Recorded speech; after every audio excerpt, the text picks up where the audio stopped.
Hello friend, इस video में आपका स्वागत है। इस वीडियो में जानेंगे कि राष्ट्रपति के निर्वाचन में कौन कौन भाग लेता है, मतलब पार्टिसिपेट करता है। चलिए शुरू करते हैं और जानते हैं कि राष्ट्रपति के निर्वाचन में कौन भाग लेता है। तो हमारा टॉपिक है राष्ट्रपति का निर्वाचन।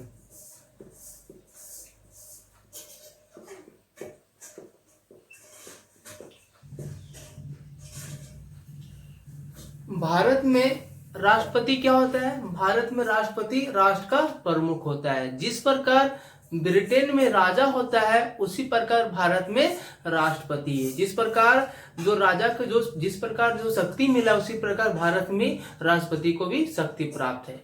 तो देखते हैं कि राष्ट्रपति का निर्वाचन कैसे होता है। तो भारत में जो राष्ट्रपति का निर्वाचन होता है वह इनडायरेक्ट होता है, मतलब यहाँ राष्ट्रपति को डायरेक्ट नहीं इनडायरेक्ट द्वारा चुना जाता है। तो देखते हैं कि इस इनडायरेक्ट इलेक्शन में कौन कौन भाग लेता है।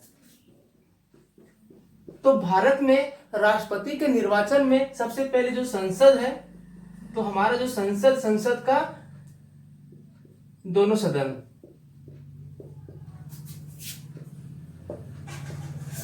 तो भारत में क्या है, आपका लोकसभा है एवं राज्यसभा है। तो भारत में क्या होता है कि जो संसद है, ठीक है, तो संसद का दो सदन है, एक लोकसभा एक राज्यसभा। तो जो दोनों सदन में जो निर्वाचित सदस्य है, ठीक है, अभी आपको बताते हैं कि कौन नॉमिनेटेड होता है कौन निर्वाचित सदस्य होता है। तो लोकसभा में अभी प्रेजेंट सदस्य कितना है आपका 543 प्लस 2, राज्यसभा में 233 प्लस 12, ठीक है। तो आपको जो दिख रहा है 543 क्या, ये एक निर्वाचित सदस्य है। ये क्या है, निर्वाचित सदस्य है, ठीक है। और जो आपको टू क्या, ये आपका नॉमिनेटेड है, ठीक है। तो मतलब जो नॉमिनेटेड होगा, ठीक है, वह क्या होगा, इसके चुनाव में भाग नहीं लेगा। जो बस निर्वाचित है वह भारत के राष्ट्रपति के चुनाव में भाग ले सकता है, और जो नॉमिनेटेड वो भाग नहीं ले सकता। उसी प्रकार राज्यसभा में ये क्या है, निर्वाचित है तो ये चुनाव में भाग ले सकता है, ये क्या है नॉमिनेटेड, ये चुनाव में भाग नहीं ले सकता है। तो पहला क्लियर हो गया। सेकेंड क्या कि भारत में जो राज्य है, ठीक है, तो उसका जो विधानसभा है, राज्य विधानसभा के निर्वाचित सदस्य,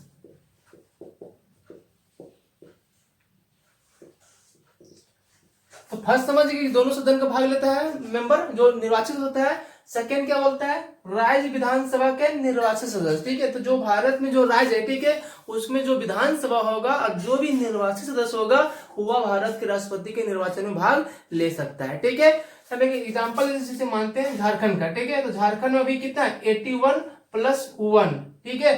टोटल कितना है 82 क्या है झारखंड राज्य में विधानसभा का सीट है, ठीक है। तो ये जो 1 आपको दिख रहा है ना, ये क्या है नॉमिनेटेड। कौन नॉमिनेट करता है इसे, राज्य का गवर्नर करता है। तो मतलब जब भी राष्ट्रपति का चुनाव होगा ये भाग नहीं लेगा, बस भाग कौन लेगा, ये भाग लेगा। हम समझ गए।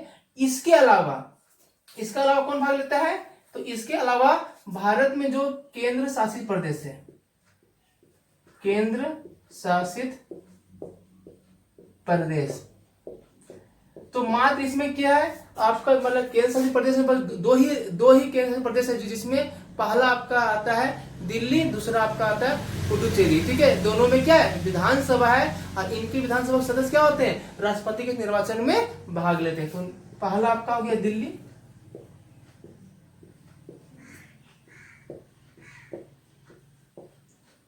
तो मतलब कि जो भारत में जो केंद्र शासित प्रदेश जिसमें आपका दिल्ली है और जो पुडुचेरी है, इसमें जो विधानसभा का जो सदस्य होगा वह क्या होगा, राष्ट्रपति के निर्वाचन में भाग लेगा। तो मतलब आराम से हम समझ सकते हैं कि भारत का राष्ट्रपति का चुनाव इनडायरेक्ट होता है, और इस इनडायरेक्ट इलेक्शन में हमारे संसद के दोनों सदन के निर्वाचित सदस्य भाग लेते हैं। दूसरा, भारत में जो राज्य की विधानसभा है वो भाग लेते हैं, और तीसरा क्या आता है, जो केंद्र शासित प्रदेश है, ठीक है, और उनके जो निर्वाचित सदस्य है वे लोग क्या होते हैं, राष्ट्रपति के निर्वाचन में भाग लेते हैं। बस आपको इसमें याद रखना है कि जो नॉमिनेटेड मेंबर होते हैं, चाहे गवर्नर का हो चाहे प्रेसिडेंट का, वह राष्ट्रपति के चुनाव में भाग नहीं लेगा। थैंक यू दोस्तों, वीडियो अच्छा लगा हो तो लाइक कर दीजिए, और हमसे जुड़ने के लिए मेरे चैनल को सब्सक्राइब कर दीजिए।